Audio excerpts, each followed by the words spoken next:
Bom dia, são 8 horas e 15 minutos, terça-feira, 30 de outubro. Esta é a TV Senado. Eu sou André Ricardo e você assiste agora ao Senado em Dia.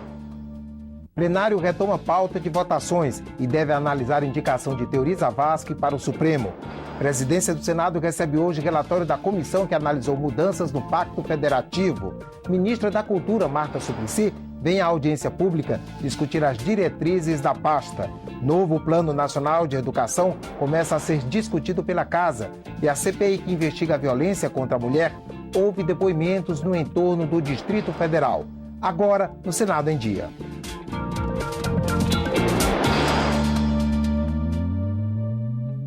O plenário do Senado pode votar hoje a indicação de Teori Zavascki para o Supremo Tribunal Federal. Veja agora os destaques da agenda parlamentar para esta semana. A CPI mista do Cachoeira decide os próximos passos. Às 15h, os líderes se reúnem para definir a pauta administrativa da reunião de quarta. Só então eles devem fechar acordo sobre o prazo de prorrogação dos trabalhos, previstos inicialmente para terminar em 4 de novembro. Também à tarde, a Comissão Mista de Orçamento se reúne para votar o relatório de receitas para 2013, reestimadas e acrescidas em 22 bilhões de reais. O projeto do orçamento deve ser apreciado pelo plenário do Congresso até o dia 22 de dezembro. Ainda na terça-feira, o plenário pode analisar a indicação de Teori Zavascki. Tudo depende de quórum. O ministro do Superior Tribunal de Justiça foi indicado pela presidente Dilma Rousseff para ocupar a vaga de César Peluso no Supremo Tribunal Federal. O presidente José Sarney recebe hoje o relatório da comissão de especialistas que analisou mudanças no Pacto Federativo. Entre os temas prioritários está o Fundo de Participação dos Estados, assunto que tem que ser votado pelo Congresso até o fim do ano. O prazo está terminando. As regras do FPE, Fundo de Participação dos Estados, foram declaradas inconstitucionais pelo Supremo Tribunal Federal. E se o Congresso não aprovar uma nova distribuição até o fim do ano, os estados deixam de receber o dinheiro. Foi dado esse prazo de 36 meses. Inicialmente a proposta era de 24 meses e me parece que seria interessante que houvesse um avanço nesse sentido, se for possível, um consenso político em torno da matéria. O FPE é formado por parte dos recursos do Imposto de Renda e do IPI. O fundo foi criado para reduzir as desigualdades regionais. 85% do dinheiro fica com as regiões Norte, Nordeste e Centro-Oeste. E os 15% restantes vão para o Sul e o Sudeste, com percentuais fixos para cada estado. Em 2011, os repasses do FPE chegaram a quase 49 bilhões de reais. E a projeção para 2012 é de 55 bilhões. Mudar os critérios de divisão não é tarefa fácil. 13 projetos de lei estão em análise na Câmara e no Senado. Nós defendemos que até o final do ano o Congresso apresente a fórmula aprovada. Mas se outras lideranças entenderem que isso não é possível, que se apele ao Supremo pedindo mais prazo.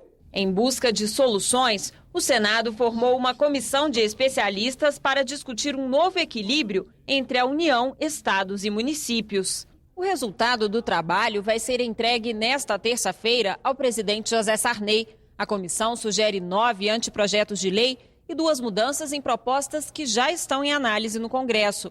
No relatório, 4 temas são prioritários: uma nova divisão para o FPE e para os royalties do petróleo, a renegociação das dívidas dos estados e o fim da guerra fiscal, uma prática comum entre os estados de conceder incentivos fiscais para atrair empresas. Os senadores Walter Pinheiro e Benedito de Lira, relatores de 8 projetos que tramitam em conjunto sobre o FPE, pretendem apresentar o relatório único já na próxima segunda-feira, dia 5 de novembro. O Senado também vai começar a discutir o novo Plano Nacional de Educação. O documento com as metas do governo até o fim desta década foi aprovado na Câmara depois de 2 anos de tramitação. Ampliação de vagas em creches, educação em tempo integral em pelo menos 50% das escolas públicas, aumento do número de doutores e mestres em instituições de ensino superior. São algumas das 20 metas estabelecidas no Plano Nacional de Educação, que o governo pretende implementar nos próximos 10 anos. A valorização dos professores também está entre os objetivos do PNE. O plano prevê a equiparação do salário dos docentes com a de outros profissionais com formação superior. Dá para a gente dizer que um país que paga R$ 1.400 de piso salarial para um professor é um país que pode dar um salto na educação de qualidade, tendo profissionais tão mal valorizados. E se essa profissão não tiver valorização, não atrair novos profissionais, nós vamos ter no futuro muita falta de professores. O plano também prevê formas para a sociedade monitorar os avanços no setor e define estratégias para a inclusão de minorias, como indígenas, quilombolas e alunos com deficiência. O ponto polêmico da matéria é o percentual do produto interno bruto a ser gasto com educação. Hoje, 5% das riquezas produzidas no país são investidas no setor. A proposta encaminhada pelo governo ao Congresso previa investimentos de 7% do PIB, mas os deputados elevaram esse índice para 10%. O governo tem uma prioridade, a prioridade é educação também. Nós vamos debater com o governo e com os senadores e senadoras como implementar essa prioridade ao longo do tempo, sem inviabilizar também a política financeira dos estados e da União. Então esse é o desafio, equilibrar as contas. A grande conquista foi 10% do produto interno bruto para a educação. Nós temos que responder a uma pergunta: de onde sairá o dinheiro para investimento da educação? Aí os parlamentares, os meus colegas senadores, nas comissões daqui do Senado, por onde o PNE vai tramitar, CCJ, Comissão de Educação e CAI, tem que ter a coragem de fato, acreditar na educação como prioridade. Vai haver uma tentativa de passar um rolo compressor e aprovar rapidamente. Faz mais de 1 ano, 2 anos que esse plano vem sendo elaborado. Não temos o direito de apressar sua aprovação por causa desse tempo passado. Ao contrário, se demorou tanto, que demore um pouco mais, isso é um documento mais consistente. O plano que chegou, ele se caracteriza basicamente por dizer que vai se gastar 10% do produto interno na educação, sem dizer como gastar, sem dizer para onde gastar. Para este especialista em educação, aumentar os investimentos é fundamental para que as metas sejam cumpridas. Mas, segundo ele, a melhoria da qualidade do ensino não depende só de dinheiro. A melhoria desses indicadores, né, não se faz única e exclusivamente sobre o olhar apenas do professor. É preciso dotar também tudo aquilo que está no seu entorno. Então, dessa forma, é muito importante com que os pais participem da gestão da escola, acompanhem o dia a dia dos seus filhos, né? Acompanhem, inclusive, a aplicação dos recursos, né? Confira agora a agenda das comissões do Senado para amanhã desta terça-feira. A Comissão de Assuntos Sociais faz audiência pública com o presidente da Agência Nacional de Saúde Suplementar. O objetivo é debater a suspensão pela ANS da venda de planos de saúde por descumprimento de prazos para atendimento médico, realização de exames e internações. A qualidade dos planos de saúde no país também é tema de audiência conjunta das comissões de Meio Ambiente, Defesa do Consumidor e de Direitos Humanos. E uma terceira audiência pública, desta vez na Comissão de Educação. A ministra da Cultura, Marta Suplicy, deve apresentar as políticas e diretrizes do Ministério. A Comissão de Assuntos Econômicos está prevista para logo mais às 10 horas da manhã. Quem traz informações sobre a pauta da comissão é a repórter Mariana Abreu, que está ao vivo no Turno do Tempo daqui do Senado. Bom dia, Mariana. Bom dia, André. Passagens de ônibus gratuitas para os maiores de 60 anos nas regiões metropolitanas. É o que pretende um projeto que está na pauta desta terça-feira da Comissão de Assuntos Econômicos. A legislação atual só prevê a gratuidade do transporte dentro do município ou entre os estados. E a ideia é que a regra valha para as áreas urbanas contíguas, onde, segundo o relator Randolfo Rodrigues, vive boa parte da população. O senador argumenta ainda que nessas áreas os idosos têm mais dificuldade de circulação para acessar, por exemplo, os serviços de saúde e os bancos. Também na pauta da comissão, um projeto que fixa em 30 dias o prazo máximo para que a seguradora pague indenização no caso de morte ou invalidez permanente do segurado. O objetivo é proteger o cidadão dos abusos cometidos pelas empresas de seguro de pessoas. Quem desrespeitar a regra paga multa de 10% ao mês sobre o valor total da indenização devida. Vale lembrar que o prazo só começa a contar da entrega à seguradora dos documentos que comprovem a ocorrência do sinistro. Destaque também para o projeto que permite deduzir do imposto de renda as doações às instituições públicas de ensino superior. O objetivo é impulsionar o desenvolvimento das universidades. André? Obrigado, Mariana. A Comissão Mista da Medida Provisória 576 faz audiência pública logo mais às 10h30 da manhã. A MP muda o nome e as competências do órgão público do setor ferroviário, que passa a se chamar Empresa de Planejamento e Logística, EPL.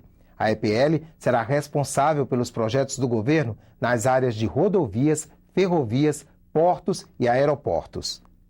A CPI mista que investiga a violência contra a mulher fez ontem várias diligências no entorno do Distrito Federal. As visitas começaram por Lusiânia, a 60 quilômetros de Brasília.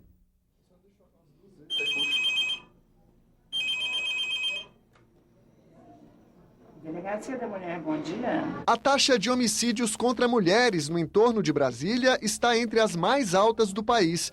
Enquanto a média nacional é de 4 assassinatos por grupo de 100 mil, cidades da região registram mais de 10 casos por ano. A CPMI da Mulher começou as diligências em Lusiânia. A única delegacia de atendimento à mulher do entorno registrou 250 casos de lesão corporal e 340 de ameaça nos primeiros 6 meses de 2012.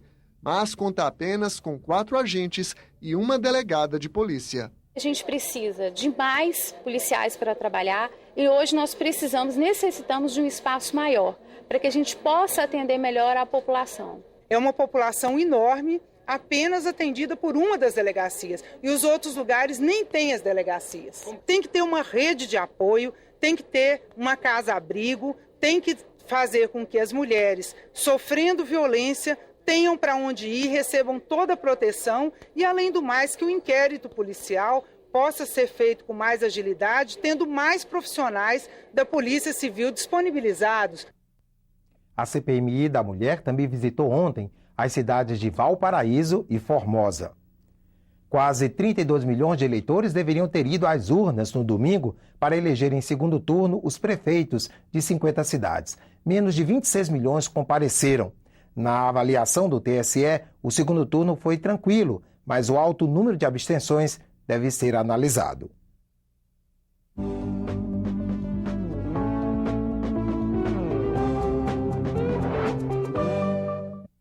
Em 17 capitais e outros 33 municípios, eleitores voltaram às urnas para concluir a escolha dos prefeitos.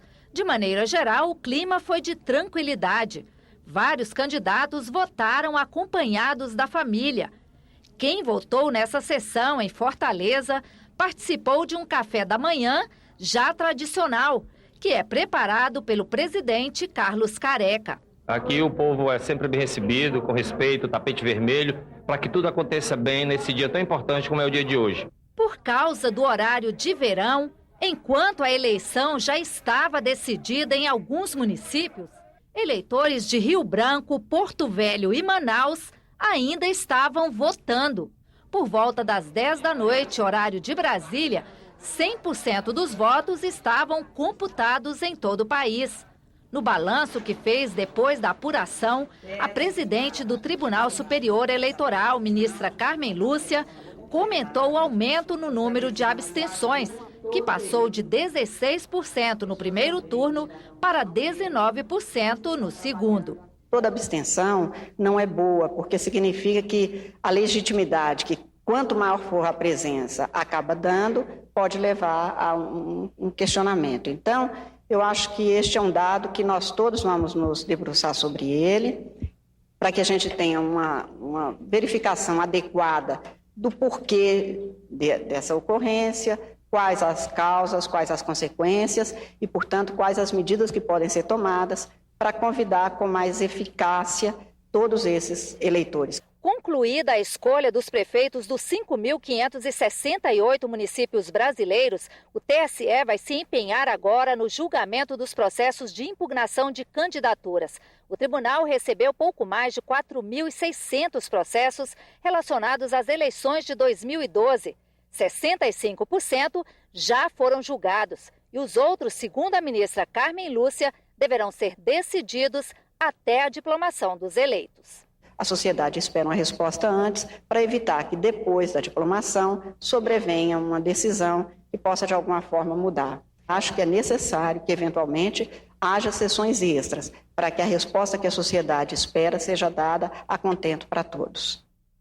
O Senado em Dia termina aqui. No decorrer da manhã, você acompanha outras informações nos boletins do Senado Agora. Enquanto isso, continue assistindo a nossa programação.